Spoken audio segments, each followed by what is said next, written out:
صفحہ نمبر 5 دیکھیں۔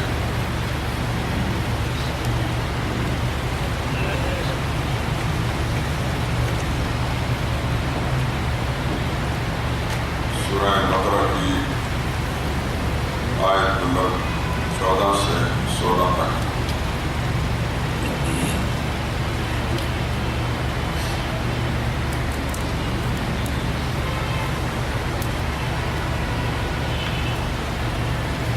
أعوذ بالله من الشيطان الرجيم بسم الله الرحمن الرحيم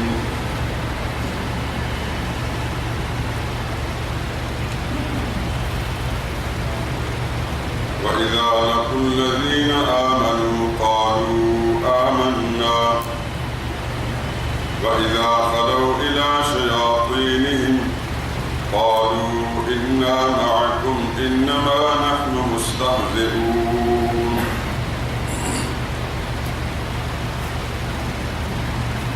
الله يستهزئ بهم ويمدهم في طغيانهم يعمهون أولئك الذين اشتروا الضلالة بالهدى فما ربحت تجارتهم وما كانوا مهتدين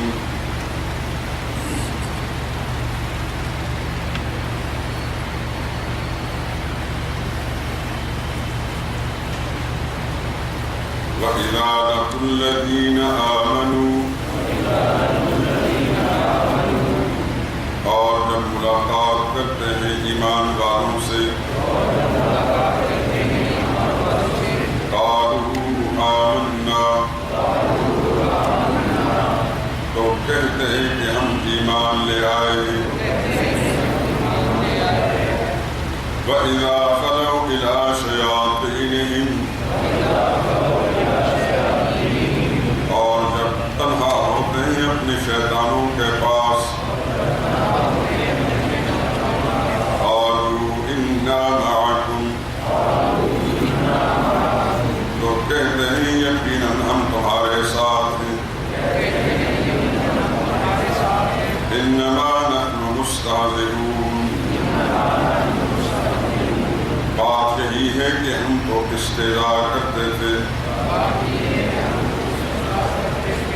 اللہ یستہزئ بہم اللہ بدلہ دیتا ہے ان کے ہنسی اڑانے کا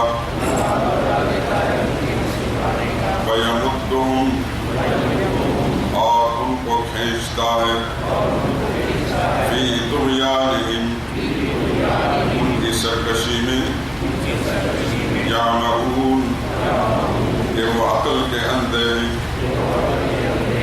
اولئک الذین اشتروا الضلالة بالہدی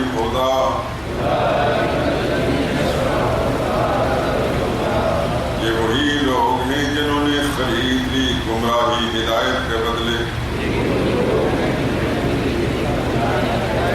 فما ربحت تجارتهم سو نہ نفع دیا ان کی تجارت نے وما كانوا مهتدين اور نہ ہوئے وہ ہدایت پانے والے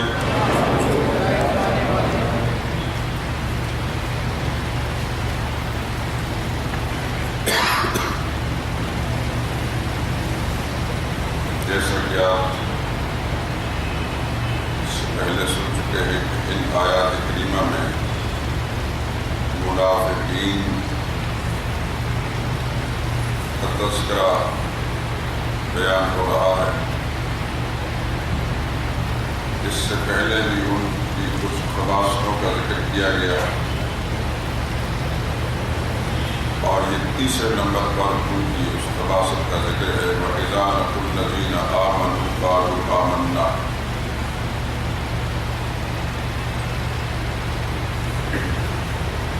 ایک خباصت ان کی یہ ہے کہ جب مسلمانوں سے ملتے ان کو یقین دلانے کے لیے کہتے آمنا ہم اب ایمان لے آئے یعنی کہ اخلاص کے ساتھ ہم تمہارے ساتھی ہیں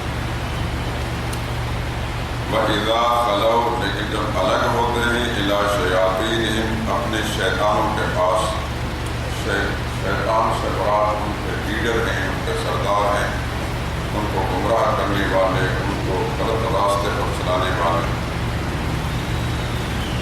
اللہ تعالیٰ نے ان کو شیطان قرار دیا۔ جو گمراہی کا داعی ہو، مبلغ ہو،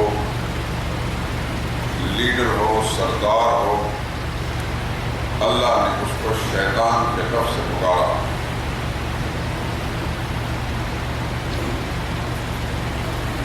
یوں بھی ہو سکتا تھا وَإِذَا خَلَوْا إِلَىٰ سَادَاتِهِمْ رُؤُسَائِهِمْ، اپنے رئیسوں کی طرف الگ ہوتے ہیں، اپنے سرداروں کے پاس جاتے ہیں، اس کی بجائے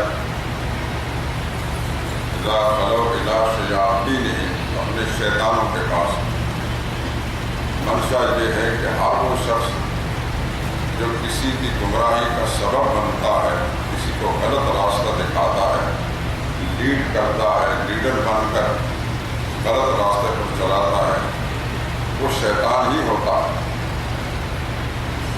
چاہے وہ کل کا ہو یا آج کا ہو، کسی نام سے بھی وہ پکارا جائے۔ ظاہر بات ہے کہ اس زمانے کے منافقین کے جو لیڈر تھے، سردار تھے، جیسے عبداللہ بن ابی ہوا، یا بعض یہودیوں کے جو بڑے بڑے سرغنے تھے، انہیں کو اللہ پاک نے شیطان قرار دیا ہے۔ اس زمانے میں جتنے بھی، چاہے وہ مولوی کی شکل میں ہو، چاہے وہ کسی لیڈر کی شکل میں ہو، کسی پیر کی شکل میں ہو، لیکن اپنے ماتحتوں، اپنے رعایا، اپنے عوام، اپنے عقیدت مندوں کو گمراہی کے راستے پر چلاتے ہیں، غلط راستہ دکھاتے ہیں، اس پر اکساتے ہیں، مقصد ان کا دنیا مفادات حاصل کرنا ہوتا ہے، وہ بھی اسی طرح شیطان ہے۔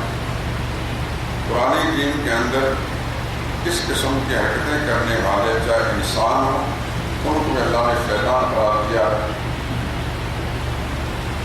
اور جنات میں سے جو سرکش اور شریر ہوتے ہیں وہ تو شیطان ہیں ہی، جیسا کہ آپ جانتے ہیں کہ جو شیطان اکبر ہے، بڑا شیطان جو لیڈر ہے، وہ ابلیس اسے کہتے ہیں، وہ جنات میں سے ہے، کسی اور جنس میں سے نہیں ہے۔ کان من الجن ففسق عن امر ربہ، آدم علیہ السلام کے سامنے جب سجدہ کرنے کو کہا، ان کی برتری تسلیم کرنے کے لیے کہا، تو ملائکہ کرام نے تو اللہ کا حکم مان لیا، ان کے سامنے جھک گئے، لیکن ابلیس اکڑ گیا، اس نے نہیں مانا۔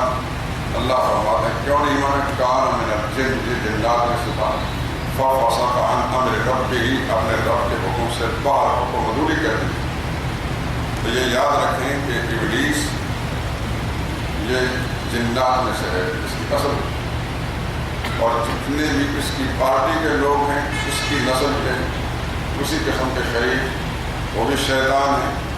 اور قرآن کریم کے اندر انہی طرح کی حرکتوں کرنے والے انسانوں کو بھی اللہ نے شیطان فرمایا ہے۔ قرآن کریم کے سب سے آخری سورۃ سورہ الناس دیکھیں، اس کے اندر بھی اللہ تعالیٰ نے اس طرح کے لوگوں کو شیطان ہی قرار دیا ہے۔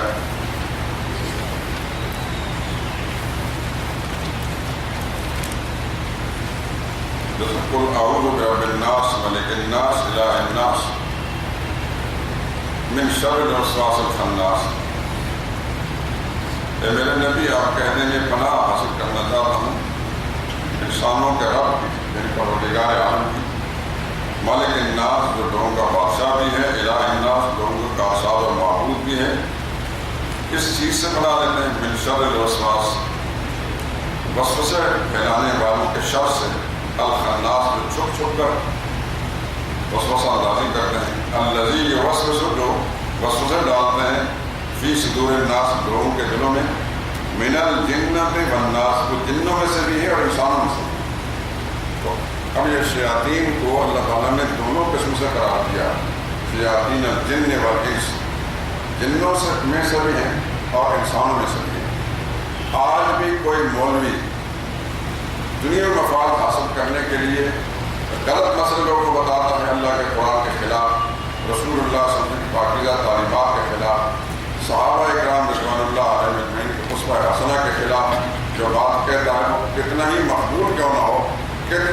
اس کے پیروکار کیوں نہ ہو، کتنا ہی اس کی شہرت کیوں نہ ہو، بہت ہٹو بچوں ہو، اس کے آگے پیچھے پھرنے والے لوگ ہیں، ہے وہ شیطان، چاہے وہ پیر ہے، چاہے وہ ملا ہے، چاہے وہ سرکار ہے، کوئی لیڈر ہے۔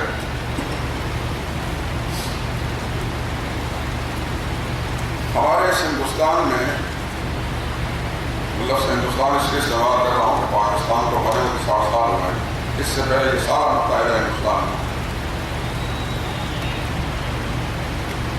ایک بہت بڑی شخصیت گزری ہے، حضرت شاہ ولی اللہ۔ آپ حضرات چونکہ ماشاء اللہ پڑھے لکھے ہیں اور آپ نے اپنی تعلیم کے دوران شاہ ولی اللہ رحمہ اللہ کا تذکرہ پڑھا ہوگا کتابوں کے اندر، اور ولی اللہ کے خاندان نے جو دین کی خدمات سر انجام دی ہیں، شاہ ولی اللہ رحمہ اللہ کے 4 صاحبزادے تھے۔ بڑے صاحبزادے کا نام شاہ عبدالعزیز تھا، باپ کی طرح محدث تھے۔ دوسرے نمبر کے صاحبزادے کا نام شاہ رفیع الدین تھا۔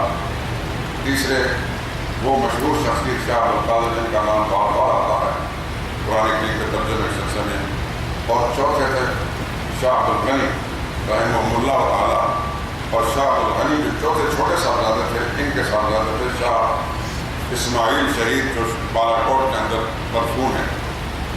میں ان کے مقبرے پر گیا ہوں، اللہ کی توفیق سے 1 سے زائد مرتبہ، آپ حضرات کی شاید یقین اللہ کی توفیق ملی ہوگی، اگر نہیں جانا ہوا تو کوشش کریں، اکثر لوگ سیر و سیاحت کے لیے کاران تو جاتے ہی رہتے ہیں، تو آپ حضرات بالاکوٹ کے اندر رک کر وہاں تھوڑا سا فاصلہ ہے، 1-2 فرمان کا ہوگا یا سے کم بیش ہوگا، شاہ اسماعیل شہید کے مقبرے پر ضرور جائیں۔ اس لیے نہیں کہ میں آپ کو یہ تقریب دے رہا ہوں کہ وہاں سے جا کر مرادیں مانگنی ہیں، یہ تو شاہ اسماعیل شہید کے اپنے مشن کے خلاف بہت بڑے، یوں سمجھے کہ واحد انسان تھے اس بڑے صغیر پاک ہند کے اندر، اور انہی کی کتاب تقویت الایمان جو مسئلہ توحید پر لکھی تھی، جو ہزاروں سکھوں اور ہندوؤں کی ہدایت کا سبب بنی۔ چھوٹی سی کتاب ہے تقویت الایمان۔ بعض لوگوں نے کہا ہے کہ مولانا عبید اللہ سندھی رحمہ اللہ تعالیٰ بڑی معروف شخصیت گزری اس بڑے صغیر پاک ہند کے اندر، جو سکھ خاندان سے تھے، اللہ تعالیٰ نے ان کی ہدایت کا سبب شاہ اسماعیل شہید کی اس چھوٹی سی کتاب تقویت الایمان کو، جو جس طرح کتاب کا نام ہے تقویت الایمان، واقعتاً وہ تقویت الایمان۔ یہ ولی اللہ کے خاندان بہت بڑا خاندان گزرا ہے، انہوں نے اسلام کا بڑا دفاع کیا ہے اس ہندوستان کی سرزمین میں۔ آپ کے علم میں ہوگا کہ ہندوستان کی سرزمین کا پرانا مذہب ہندو ہے، بت پرستی ہے۔ یہاں جتنے بھی مسلمان پائے جاتے ہیں انہیں اللہ والوں کی محنتوں کے نتیجے میں شاہ ولی اللہ کے خاندان ہے، حضرت مجدد فرسانی رحمۃ اللہ ہے، شیخ عبدالحق محدث دہلوی ہیں، پھر اس کے بعد جو وقتہ علماء دیوبند 100 سال کے بعد دارالعلوم دیوبند کا قیام ہوا، پھر ان لوگوں نے جو کام کیا ہے اس کی روشنی پوری دنیا میں پھیلی ہے۔ خیر تفصیلات چھوڑتا ہوں میں۔ شاہ ولی اللہ رحمہ اللہ نے قرآن کریم کے اصول پر ایک کتاب لکھی ہے جو فارسی میں بھی ہے اور عربی میں بھی ہے۔ آپ کو نام یقین ہوگا، جو حضرات کان میں یونیورسٹی میں پڑھ رہے ہیں ان کو پتا ہوگا، اس کتاب کا نام ہے الفوز الکبیر فی اصول التفسیر۔ الفوز الکبیر فی اصول التفسیر، اس کے اندر انہوں نے ایک عجیب بات لکھی ہے، میں آپ حضرات کو سنانا چاہتا ہوں۔ فرماتے ہیں کہ قرآن کریم کے اندر آپ دیکھیں گے کبھی یہود و نصارہ کا تذکرہ آتا ہے، اور کبھی آپ دیکھیں گے کہ منافقین کا تذکرہ آتا ہے۔ کیونکہ آیت منافقین کی طرح اس وقت مجھے خیال آیا کہ میں آپ حضرات کو ساری بات سنا دوں۔ فرماتے ہیں کہ یہودیوں کا، عیسائیوں کا تذکرہ اور منافقین کا تذکرہ یہ قرآن کریم میں آئے گا۔ اگر ان آیتوں کو آپ سمجھنا چاہیں، شاہ صاحب کہتے ہیں اگر یہودیوں پر بیان پر مشتمل آیات کو سمجھنا چاہیں یا یہودیوں کے تذکرے پر جو آیات ہیں ان کو سمجھنا چاہیں تو اپنے زمانے کے مولویوں اور پیروں کو دیکھیں، ان کی حرکات بالکل وہی ہوں گے جو زمانے کے یہود و نصارہ کے تھے۔ یعنی گمراہ علماء حق نہیں، جو بھڑکے ہوئے مولوی جو لوگ گمراہ کا سبب بنتے ہیں۔ یہ میں نہیں کہتا کہ ہر مولوی ایسا بنے، شاہ ولی اللہ بھی تو مولوی تھے،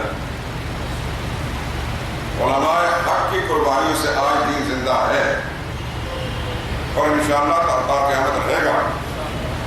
آپ کے علم میں ہے کہ انگریز مرحوم جس وقت در صغیر کے اندر آیا ہے تو جن علماء نے اس کی ان پالیسیوں اور ان پروگراموں کے خلاف آواز بلند کی اور پھر تحریک چلائی، انگریزوں نے جتنے علماء کو پھانسی دی، امرتسر سے لے کر سہارنپور تک سڑک کے دونوں طرف درختوں پر علماء کی لاشیں لٹکی ہوئی تھی۔ کتنی بڑی قربانیاں دی ہیں علماء نے۔ آج تو ہم بنے بنائے پر آ کر بیٹھے ہوئے ہیں، ان علماء نے دین کو کمایا ہے جس طرح کہ 1400 سال پہلے صحابہ کرام نے دین کمایا تھا۔ اس بڑے صغیر پاک اور ہند کے اندر جو اسلام زندہ ہے، ان لوگوں کی قربانی کے نتیجے میں زندہ ہے۔ اللہ کا کسی قربانی کو ضائع نہیں کرتا۔ تو شاہ صاحب رحمۃ اللہ نے کہا ہے کہ اپنے زمانے کے گمراہ مولوی اور پیروں کو دیکھو، وہ ان کے اندر آپ کو یہود و نصارہ والی فطرتیں نظر آئیں گی۔ دوسری بات انہوں نے فرمائی کہ اپنے زمانے کے حکمرانوں کو اور سیاستدانوں کو، لیڈروں کو دیکھو تو تمہیں منافقین والی آیتیں سمجھ آئے گی۔ موجودہ زمانے میں آپ لوگوں کو دیکھ لیں جو بالکل منافقین والی خصلت ان کے اندر موجود ہے۔ یہ دوغلے قسم کے لوگ یہاں دیکھیں، مسلمانوں سے ملتے ہیں تو مسلمانوں جیسے ہوتے ہیں، وجہ فلو اللہ شیاطین، جب شیطانوں کے پاس جاتے ہیں مراد وہ گمراہ ہیں۔ اب یہ لوگ کیا ہیں؟ کفار یہود و نصارہ سے ملتے ہیں تو ان کے ساتھ ہی بن جاتے ہیں، ان کی بولی بولتے ہیں۔ جب مسلمانوں سے ووٹ لینا ہوگی تو آ کر کے ہم لوگ فرقہ بن جاتے ہیں، جو ہی ووٹ لے کر اقتدار کے منصب پر پہنچ جاتے ہیں پھر نظریں بدل جاتی ہیں۔ میں کسی کا نام نہیں لیتا لیکن مجموعی طور پر یہ حالات آپ شعوری زندگی میں دیکھے ہوں گے۔ 30-35 سال 40 سال سے ہم بھی جب شعور کی پہچان کھولی ہم بھی دیکھ رہے ہیں کہ یہ کیا کیا حرکتیں کرتے ہیں، کیسے سب بعض لوگوں کو دکھاتے ہیں اور پھر کس انداز سے لوگوں کے ہمدرد بن کر آتے ہیں، پھر کس طرح آنکھیں پھیر لیتے ہیں۔ تو شاہ ولی اللہ رحمہ اللہ نے جو بات لکھی ہے بالکل صحیح طریقے سے صادق آتی ہے۔ یہ ان کے دو رخ ہوتے ہیں، ایک رخ سے مسلمانوں کو ملتے ہیں تو ان کو یقین جانے کہتا ہوں تمہارے ساتھی ہیں، تمہارے ہمدرد، لیکن جس وقت کفار کے ساتھ ملتے ہیں، اپنے سرغنے اور لیڈروں کے ساتھ ملتے ہیں تو کہتے ہیں انما معک، ہم تمہارے ساتھ ہیں، انما نحن مستحب کو بیوقوف بنا رہے تھے، ان کا استہزاء اڑا رہے تھے، ان کی تمسخر اڑا رہے تھے، ہم ان کو بیوقوف بنا رہے تھے۔ اللہ نے اس کا جواب دیا اللہ یستہزئ بہم، اللہ ان کی ہنسی اڑا رہا ہے، استہزاء کرتا ہے۔ معاذ اللہ، استہزاء تو ایک مذموم حرکت ہوتی ہے، اللہ تعالیٰ کی شان تو بہت منزہ ہے۔ یہ جملہ کیوں استعمال فرمایا؟ عربی لغت کے اندر ایک قانون ہے، کبھی کبھی کسی جرم کی سزا کا جب بیان ہوتا ہے تو اس کے لیے کوئی الفاظ استعمال ہو جاتے ہیں۔ استہزاء کرنا یہ ایک جرم ہے، اس جرم کی سزا کے لیے بھی کبھی کبھی ہو وہی لفظ استعمال کیے جاتے ہیں، اور قرآن کریم میں اس کی مثالیں موجود ہیں۔ مثال کے طور پر یہودیوں کے بارے میں آتا ہے، پچھلے بارے میں آگے آئے گا، وَمَكَرُوا وَمَكَرَ اللَّهُ، انہوں نے خفیہ تدبیر کی عیسیٰ علیہ السلام کو قتل کرنے کی، اس کے لیے مکر کا لفظ استعمال کیا۔ آپ بھی سمجھتے ہیں مکر کر رہا ہے، تو آپ کے ذہن کے اندر جب یہ لفظ بولتے ہیں تو ذہن نہیں ہوتا کہ یہ بری سوچ ہے اس کا منصوبہ کچھ اور ہے، ذہن کچھ اور کر رہا ہے، اس کے لیے مکر کا لفظ استعمال کرتے ہیں اپنی زبان کے اندر بھی۔ اور یہ لفظ قرآن میں استعمال ہوا، مکر، انہوں نے مکر کیا، مکر اللہ نے مکر کیا۔ تو مکر تو ایک خفیہ تدبیر اور مضمون معنی میں آتی ہے، تو ذات باری تعالیٰ تو منزہ ہے غلط حرکات سے، لیکن بعض اوقات ایک جرم کی سزا بھی انہی الفاظ کے ساتھ بیان کر دی جاتی ہے۔ اب اس کا معنی یہ ہوگا وَمَكَرُوا، اور انہوں نے عیسیٰ علیہ السلام کو قتل کرنے کی ایک خفیہ تدبیر کی۔ وَمَكَرَ اللَّهُ، اللہ تعالیٰ نے ان کی اس بری چالوں کو ناکام بنانے کی بھی تدبیر کی۔ تو اللہ کی تدبیر صحیح تھی کہ اللہ نے اپنے پیغمبر کو بچانا چاہا، ان کی تدبیر جو پیغمبر کو قتل کرنے کی تھی وہ غلط تھی، لیکن اس کے لیے قرآن نے مکر کا لفظ استعمال کیا، اور اللہ تعالیٰ کی تدبیر کے لیے مکر کا لفظ استعمال کیا۔ ایسے ایک اور مقام ہے مکروا مکرا ومکرنا مکرا، صالح علیہ السلام کی قوم کے بارے میں آتا ہے، وہ مکروا مکرا، انہوں نے بھی مکر کیا تو ہمیں مکر کیا۔ بڑھا دے کہ انہوں نے غلط منصوبے بنایا تو ہم نے ان کو ناکام بنانے کا پروگرام بنا دیا. تو اس طرح کے الفاظ آتے ہیں. تو یہاں مراد یہ ہوگا اللہ یستہزئ بہم، اللہ تعالیٰ ان کے مذاق کا ان کو بدلہ دے گا. معنی یوں بنے گا اللہ تعالیٰ ان کی ہنسی اڑانے اور تبسم اور استہزاء کا بدلہ دیتا ہے ان کو. وَيَمُدُّهُمْ، اور ان کو کھینچتا ہے ان کی سرکشی میں. یا ان کو اندھے ہو رہے ہیں، آنکھوں کا نہیں دل کے اندھے. آنکھوں کی جو نابی، آنکھوں کا جو اندھا ہوتا ہے ان کے لیے آتا ہے ہما، عین میم یا. اور جو دل کا اندھا ہوتا ہے اس کے لیے ہوتا ہے ہما، عین میم اور ہا. تو یہاں یہ ہمارون ہے کہ دل کے اندھے ہو رہے ہیں. بظاہر ان کی آنکھیں کھلی ہوئی لیکن ان کا دل کام نہیں کر رہا. اللہ کو کس طرح بدلہ دے رہا ہے؟ اللہ کا بدلہ یہ ہے، اللہ کے استہزاء کے ساتھ یہ ہے کہ دنیا میں یہ جتنا بھی حق کی مخالفت کرتے ہیں اللہ ان کو مال بھی دے رہا، دولت بھی دے رہا، عیش عزت بھی کرا رہا. مسلمانوں میں رہ کر معاہد مفادات حاصل کر رہے ہیں اور خوب خوش ہے اس بات پر کہ ٹھیک ہے جی ہم نے ان کو بیوقوف بنا دیا اور ہم مسلمانوں کو مسلمان بنے رہے. لیکن ان بدبختوں کو اس بات کا اندازہ نہیں کہ کس برے انجام کے ساتھ یہ دوچار ہونے والے ہیں. ایک تو اس دنیا کے اندر اللہ تعالیٰ ان کو اس انداز سے بڑھا رہا ہے، آخرت میں بھی ان کے ساتھ ایسا معاملہ ہوگا. مثال کے طور پر حدیث میں آتا ہے کہ جب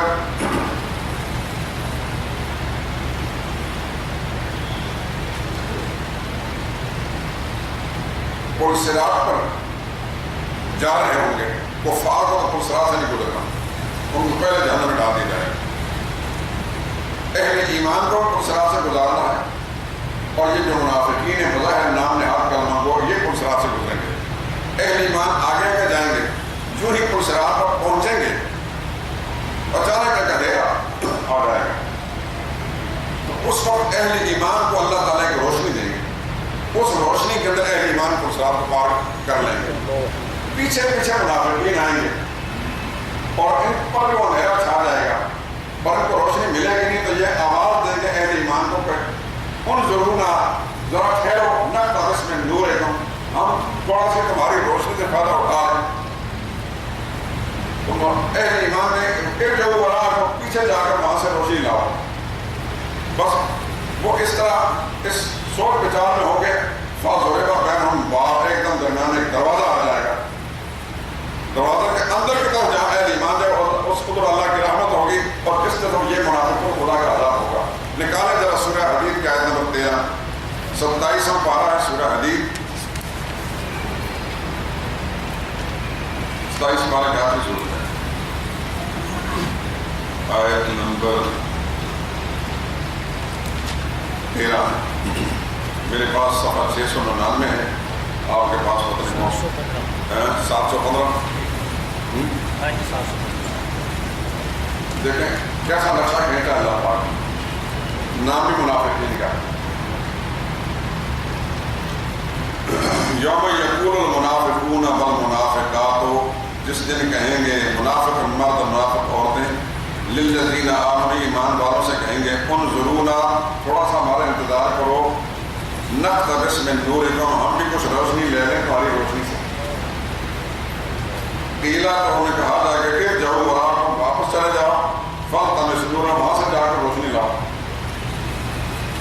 فضرب بینہم کھڑی کر دی گئی ان کے درمیان بسور ایک دیوار کھڑی کر دی جائے گی. لہو باب اس دیوار کا ایک دروازہ ہوگا جس سے اہل ایمان اندر چلے جائیں گے. باطنہ فیہ رحمت، دروازہ کے اندر اللہ کی رحمت ہوگی. وظاہر من قبل العذاب، اس کے باہر کی طرف اللہ کا عذاب ہوگا.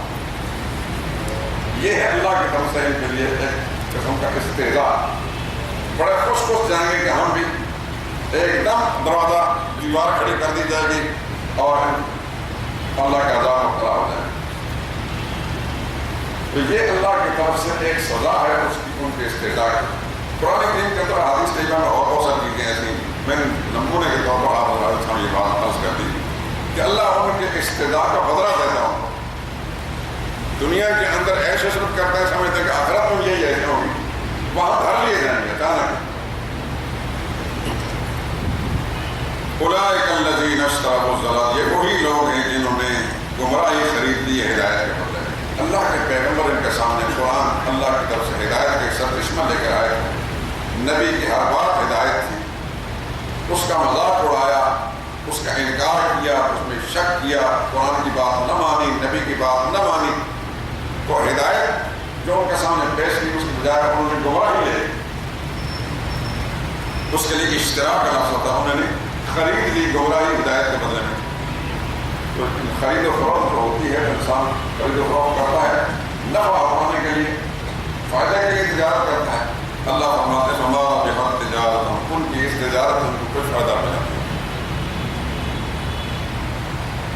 وما كانوا مهتدين، نہ ہی وہ سیدھے راستے پر حاصل ہے۔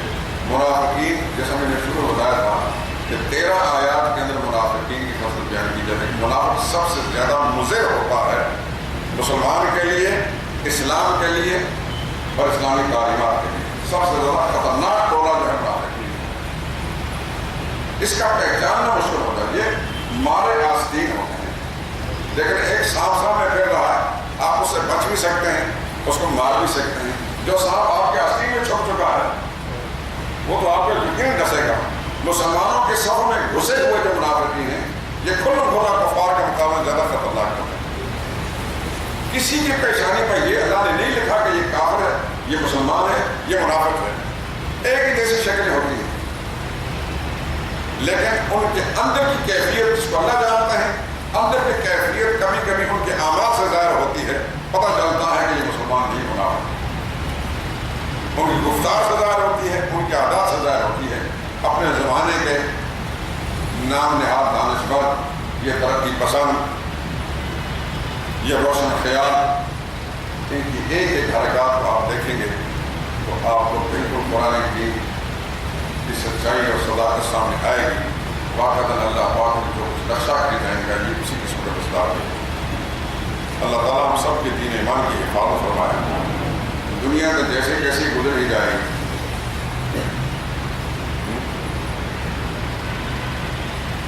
غریب کی بھی گزر جاتی ہے، امیر کی بھی گزر جاتی ہے، لیکن یاد رکھیے یہاں بہت بڑا خوشحالی والا گھر ہے، جس کو آپ دور سے بہت خوشحال دیکھتے ہیں، اندر سے اس کی دل کی دنیا اجڑی ہوتی ہے۔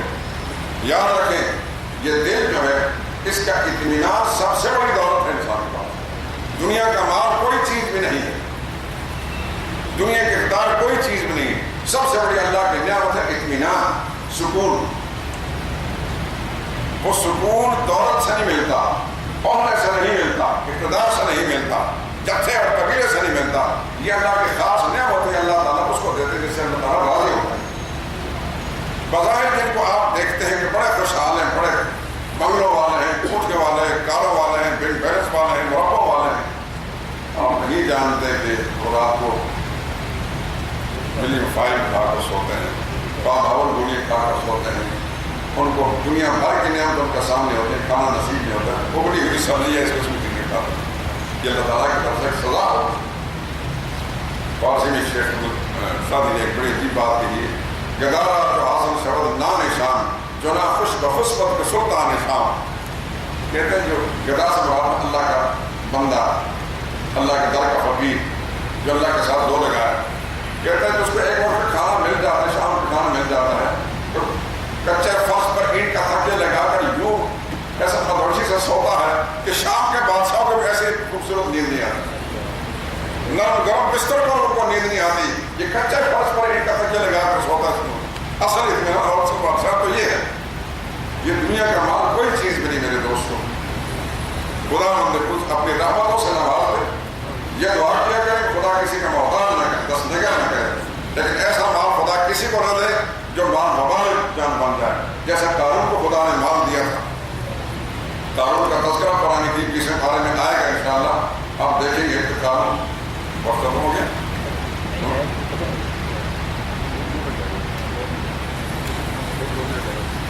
سنا دیتا ہوں ختم ہو گیا تھا، چلو آپ کہاں تک لگنے کے ریکارڈنگ میں آ جاتا۔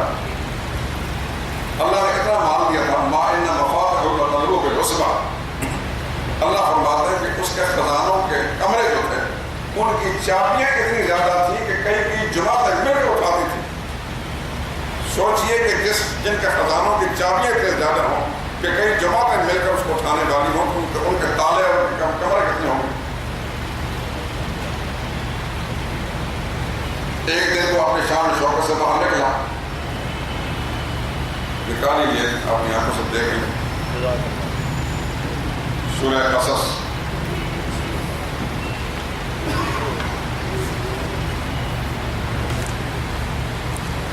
صفحہ 511 ہے میرے پاس،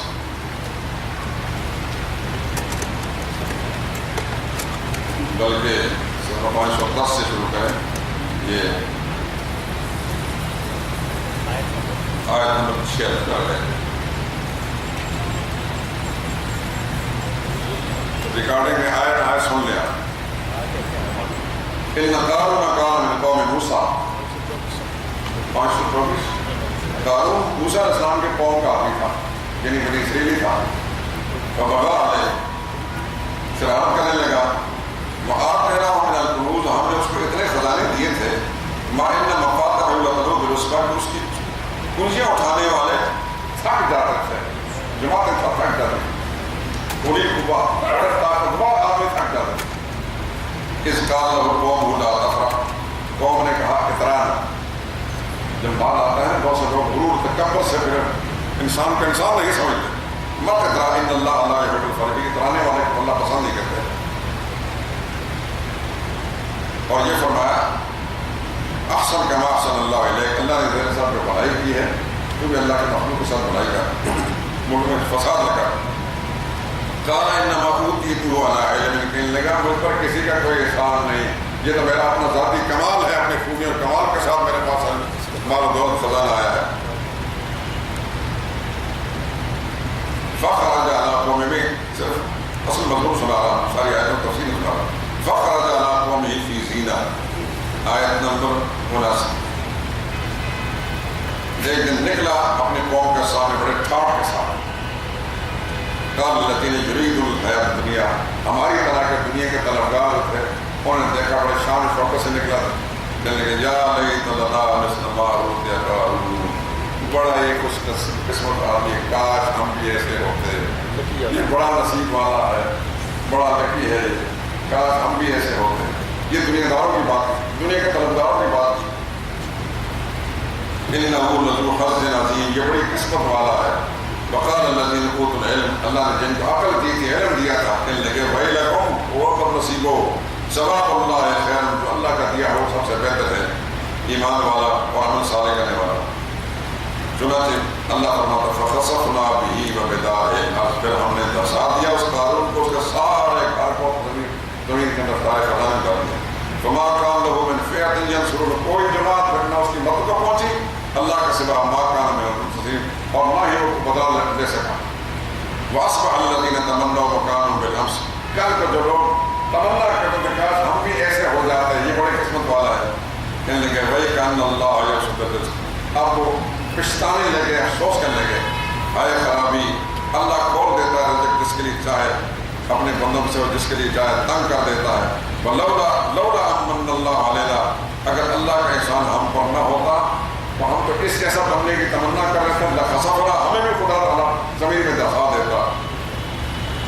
تِلْكَ الدَّارُ الْآخِرَةُ، اللہ فرماتے یہ آخرت کے جو گھر ہے، نَجْعَلُ عَلَى الَّذِينَ لَا يُرِيدُونَ عُلُوًّا فِي الْأَرْضِ، ہم ان کو دیتے ہیں آخرت کی نعمتیں جو دنیا میں بڑائی نہیں چاہتے، تکبر نہیں کرتے، ولا فساد نہیں کرتے، وَالْعَاقِبَةُ لِلْمُتَّقِينَ، اچھا انجام اللہ سے ڈرنے والوں کے لیے۔ ایک دنیا کا مال کوئی چیز بھی نہیں میرے دوستو، سب سے بڑی نعمت ہے ایمان، اعمال صالحہ اور دل کا سکون۔ یہ نعمت جس انسان کو خدا نے دے دی وہ دنیا کا بادشاہ ہے، سب سے بڑا بادشاہ ہے، جن کو آپ دنیا بادشاہ کہتے ہیں، ان سے زیادہ پریشان کوئی بھی نہیں، یہ بڑے بڑے جو اقتدار والے ان سے زیادہ پریشان کوئی نہیں، ہر لمحہ مر رہے ہوتے ہیں، ہر لمحہ جی رہے ہوتے ہیں۔ لیکن جس کو اللہ تعالیٰ نے ایمان کی دولت دے دی، عقیدے کی صحت دے دی، اعمال صالح دے، نبی کی سنت پر چلنے کی توفیق دے دی، اور اللہ نے اس کو کسی کا دست نگر نہیں بنایا، بلا شبہ اس کے پاس بے پناہ دولت نہیں ہے، لیکن کسی کا محتاج نہیں ہے۔ یہ دعا کریں یا اللہ کسی کا محتاج نہ کرنا، ہمیں بہت بڑا خزانہ نہیں چاہیے، اتنا دے کہ جو اس دنیا کی ذلت و فارش میں ہم مبتلا ہوں، کسی کے دست نگر نہ رہیں، لیکن اتنا نہ دینا جو کل ہمیں پھر لمبے حساب گزرنے پڑے۔ ایک حدیث کے اندر آتا ہے کہ غریب لوگ بہت بڑے امیروں کے مقابلے میں 500 سال پہلے جنت میں چل جائیں گے، کیوں انہیں لمبا حساب نہیں دینا، اور جن کے پاس بے پناہ دولت ہوتی ہے لمبا ایک ایک پائی کو ان کے حساب دینا ہوگا، وہ بھی بشرط ہے کہ ایمان والے ہوئے تو پھر بعد میں جنت میں جائیں گے، نہیں تو یہ خزانہ لے کر دعا کیا کرے اللہ حضرت عثمان ذی النورین جیسا، حضرت عبدالرحمن بن عوف جیسا مال دے، اللہ تعالیٰ کسی مسلمان کو قارون جیسا مال نہ دے، یہ وبال جان بنتا ہے، تباہی کا سامان بنتا ہے، واحد دعوت مجاہد ہے، اللہ صلی اللہ علیہ وسلم۔ یا اللہ ہمارے اس بیٹھ نام بیان کرنا سننا کا لطف فرما، قرآن کریم کے نور سے ہمارے جذبات کو دور فرما، اس کی تعلیمات سے ہمارے گھروں کو آباد فرما، یا اللہ ہمارے جتنے ساتھی ہیں تو بقایا درس ہیں، اللہ سب کو اپنے دین کے لیے قبول فرما رہے ہیں۔